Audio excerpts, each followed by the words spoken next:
আমার এই গ্রামীণ পরিবেশগুলো না খুবই ভালো লাগে।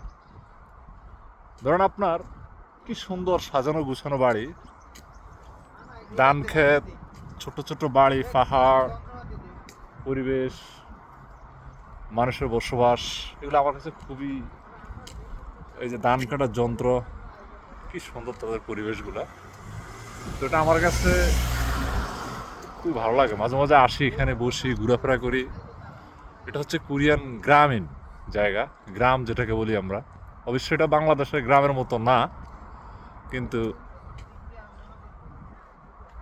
মাঝে মাঝে যখন কোরিয়ার গ্রামগুলোতে মূলত কোরিয়ান বয়স্ক মানুষগুলোই বেশি থাকে, আর কোরিয়ার তরুণ প্রজন্মগুলো মূলত শহর কেন্দ্রিক। ওরা গ্রামে বসবাস খুব কমই করে।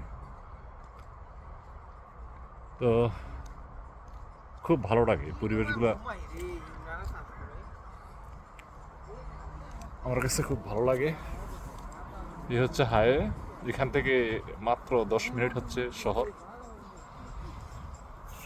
এটা হচ্ছে আমাদের জীবন।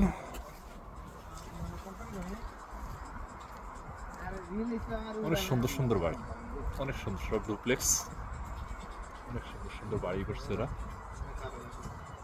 বাড়িগুলো খুবই সাজানো। ওই যে বসার স্থান, ওইখানে মানুষ বসে। ওই যে ডামের ওই জায়গাটাতে, ওইখানে বিকেলবেলা বসে বসে আড্ডা দেয়। আমরা এখানে আসি মাঝে মাঝে, আইসা বৈশা আড্ডা দেই। এখন শীত, তো শীতের কারণে আসা হয় না। গরমকালে এখানে বসে আড্ডা দিই। বাড়িগুলা খুবই সাজানো গোছানো সুন্দর। তো এটা খুবই ভালো, আইকনিক, ইটস ডিফিকাল্ট।